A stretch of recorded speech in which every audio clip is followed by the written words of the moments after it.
obviously HBO, Kerry Davis, and everybody, Frank Warren, Sports Network, Robert Dale. Most of all, Bernard, because the fighters have to want to fight each other to make big fights happen. So, I have utmost respect for him agreeing to take this fight. A man like myself who wants to fight the best, and that's what it's all about. That's why boxing is back, and now you're going to see two great champions fight each other. After beating Mikhail Kessler, 10 years undefeated, undisputed champion, I got to look at the next goal. And for me, it's not looking for the easy goals. Staying in Wales is looking for the most difficult task for myself, because the more difficult the task, the better I perform.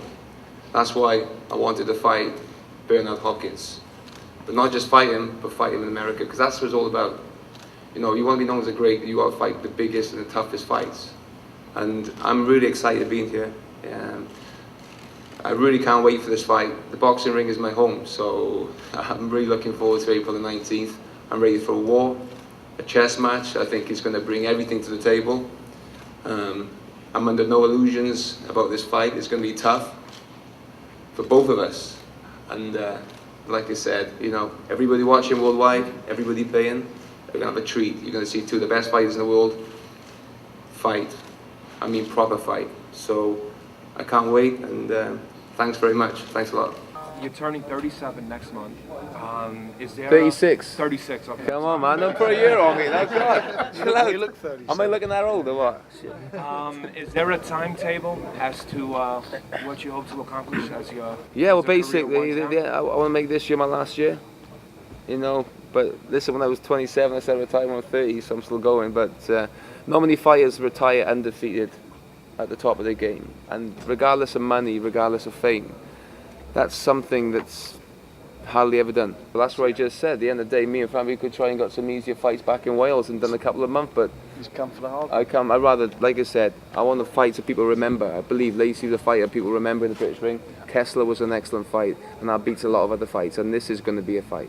Me going from Wales, coming all the way to America, fighting a big mouth who believes he's king of the castle. You know, we're going to see who's king of the castle.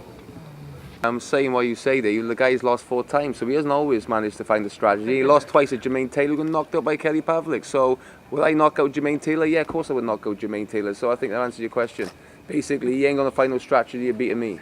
Just find the strategy the last 12 rounds. I'll be happy if your man can last 12 rounds. No, he's all right, man. He's small. Don't forget, he's a little guy. He's a little welterweight. You're talking to a super middleweight who's coming from a cruiserweight. He's a big guy. I'm a big guy. I'm not a little guy. Are you 175 right now? No, I'm about 190. He only fought twice in the last 2 years. He struggled against Winky Wright. And Winky Wright ain't no joke, Calzaghe. Like I said, he's small. He's fighting a big guy. He was a lot faster. I'm not saying this is not going to be an easy fight. This is going to be a difficult fight. I think it's going to be a thinking fight. I think Bernard is very sly. He's a fox. He's fighting another fox. He's fighting somebody. Listen, watch the fight, man. He thinks he can prepare. He thinks he can psych out me. But listen, it's not going to happen. He's fighting somebody he's never been in the ring against. Last fast guy he boxed was Roy Jones, and what happened there? He got beat. I learned a lot in my last fight against Mikhail Kessler. The reason being, I have been dragged into a fight, into a sloppy fight. I'm a lot better boxer than I actually show in a lot of my fights. I think in Kessler, the penny finally dropped. I think, hey, why make things difficult like the first 4 rounds when you can fight an excellent fight like Kessler? I'll box the guy. The speed is there. I'm a southpaw. I got fast hands. Let that do the work. Why get involved? Okay, sometimes I get involved. I'm a fighter. I love to tear up. That's what I do, man. I love it. But at the end of the day, with this fight, I have to be make sure that I'm use my brain. You know, he's very foxy. He's looking for that right hand over the top. You know, he's gonna try to wind me up, and that's what he's gonna try and do. Make it do that sort of fight. How can he fight? Can he throw 1,000 punches a fight? Have we ever seen him throw 1,000? Can he punch hard? I don't think he can punch hard. What's the last guy he knocked out? Last guy he knocked out actually was his weight. Was Antoine Eccles. Well, that's the last guy he actually knocked out was his weight. You know, you look at the people he knocked out were small guys, Trinidad and De La Hoya.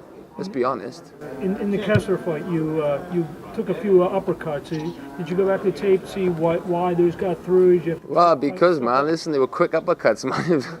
Hey, you don't swim out getting wet. You're going to get caught, you're going to get hit. And Bernard's going to catch you with some big, juicy punches. I'm going to catch him with a lot of juicy punches. But I got a great chin. He's got a great chin, but there's more than one way to skin the cat. At the end of the day, you saw with Kessler, my body shots. I hurt him with body shots. And at the end of the day, it's about the combinations, body, head, different punches and accumulation of punches which will do the damage. I believe that my best performances are obviously Jeff Lacey and Mikkel Kessler. The combination of the two, I think if you watch the actual performance by myself, without looking at Jeff Lacey, and the combinations that were thrown, you have to say the Lacey, but obviously the opponent-wise, Kessler was a much better opponent than Jeff Lacey, was more one-dimensional and easier to hit.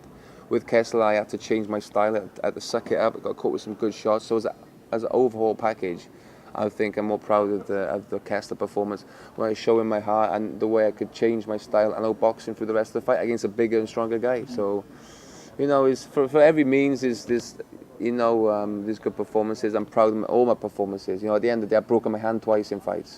So breaking my hand and winning with one hand after 4 rounds, you know, at the end of the day, people don't see that. They think that was a shit fight, but at the end of the day, you know, you got a broken hand.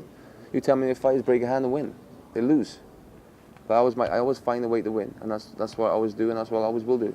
My last loss was in the European Junior Championships in the old it was Czechoslovakia back in them days. That's how long ago it was, and then that was in Prague, and that was against a Romanian who went on to win the European Juniors and silver in the world, and his name was, I think, Adrian Prada.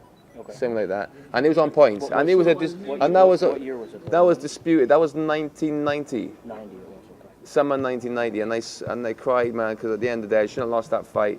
It was in the old Eastern bloc, so I think about 5 judges got thrown out of that competition because it was still the old Eastern versus West, and so on. A lot of bad decisions going on. So I figured I won it, but I lost it, and I swore never to lose. And 17, 18 years later, I'm still there, man. Keeping to my promise. I see myself not fighting more than 2 more fights. Really? 2 more fights, that's it? That's it, yeah. We got that magic goal, Marky Marciano. We got to get that magic 0, man. At the end of the day, it's not physically.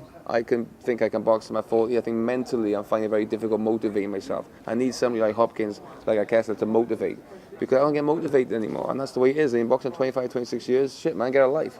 I got kids. I got other things to do. You know, boxing's not everything, and you know, at the end of the day, I know that's why I want to fight this fight in America, because I knew I had to give my ass in the gear, because to win this fight, I've got to be at my best, and I will be.